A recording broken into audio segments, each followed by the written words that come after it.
নামিদামি গাড়ি কিংবা মোটরসাইকেলের হাজার হাজার টাকা মূল্যের হেডলাইট ব্যাকলাইট একেবারে নতুন হয়ে যাচ্ছে। তাই তো শখের গাড়ির ভেঙে যাওয়া হেডলাইট ব্যাকলাইট নতুন করতে সবাই ছুটে চলে মিরপুরের ফুটপাতে। কারণ ৫,০০০ থেকে শুরু করে ৩০,০০০ টাকা দামের হেডলাইট ও ব্যাকলাইট এখানে নতুন হয় মাত্র ১,০০০ থেকে ৩,০০০ টাকায়। এসব কাজ টেকসইও হয় দীর্ঘদিন। একটা কিনলে মিনিমাম ১৬,০০০ টাকা পড়তো, আর আমার কাছে তো ৩,০০০ টাকা দেওয়া করাইতেছে। হ্যাঁ, এটা টেকসই হয় অনেকদিন। কালারটা আপনার ১ বছর থাকবে, কালার এরকম চকচক ১ বছরই থাকবে। তারপর আলাদা মনে করেন যে আপনার যদি বাড়ি বুড়ি না খায় ২-৩ বছরও কিছু হবে না। নানা রকম দুর্ঘটনায় শখের মোটরসাইকেল, কার কিংবা বড় বড় ট্রাকের হেডলাইট ও ব্যাকলাইট ভেঙে কিংবা ফেটে গেলে তা নতুন করতে সবাই ছুটে আসেন ফুটপাতের ছোট্ট দোকানে। কম দামে ভালো মানের কাজ করিয়ে নিতে অনেকে সিরিয়াল নিয়ে অপেক্ষা করেন। অল ইন অল যে কোনো গাড়ির কাজ করি।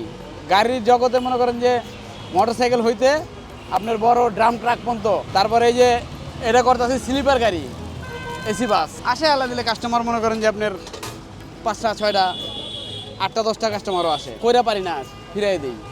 ওই যে একটু আগে বললো না এক লোক যে ভাই ৩ দিন ধরে ঘুরতেছি, কি কম মানে এনারা লইছে, মানে এর থেকে তার ওটা করা যাবে না। ৩০ বছর থেকে এই পেশায় আছে মিরপুরের রবিউল ইসলাম। এই একই পেশায় কাজ করতেন তার বাবাও। দেখতে ছোট কাজ হলেও প্রতিদিন তার উপার্জন ২ থেকে ৫,০০০ টাকা। তার দোকানে কর্মসংস্থান হয়েছে আরও একজনের। আমি ৩০ বছর এই পেশায় আছি এবং আপনার যাবতীয় প্লাস্টিক যা আছে সব সম্পূর্ণ প্লাস্টিকের কাজ করি। হয় আল্লাহ দিলে মনে করেন যে ২,০০০, ৩,০০০, ৫,০০০, এভারেজে ৩,০০০ টাকা ইনকাম। আমরা দুজন আছি এখানে। ঢাকা শহরে এই পেশায় কাজ করে স্বাবলম্বী অনেকে। শুধু মিরপুরেই এই কাজ করেন ৮ থেকে ১০ জন। শহরের অন্য জায়গাতেও একই দোকান আছে আরও বেশ কিছু। আছে, অনেক আছে। আপনার মিরপুরের ভিতরে ১০-১২ জন আছে, আর মিরপুরের বাইরে আছে অনেক। নিজেদের গাড়ির হেডলাইট ও ব্যাকলাইট নতুন করতে দেশের বিভিন্ন জেলা উপজেলা থেকে চালকরা আসেন মিরপুরে। এমনই একজন সিরাজগঞ্জের শাহজাদপুরের মাইক্রো চালক আলামিন হোসেন। তার মাইক্রোর হেডলাইট তিনি মাত্র ২০০ টাকা দিয়ে নতুন করে নিলেন, যা সরাসরি বাজার থেকে কিনতে খরচ হতো ১২০০ টাকা। নতুন কিনতে অনেক টাকা লাগবো, মনে করেন নতুন কিনতে ১,০০০-১,২০০ টাকা লাগবে, আর এখানে আসলাম ২০০ টাকায় হয়ে গেল।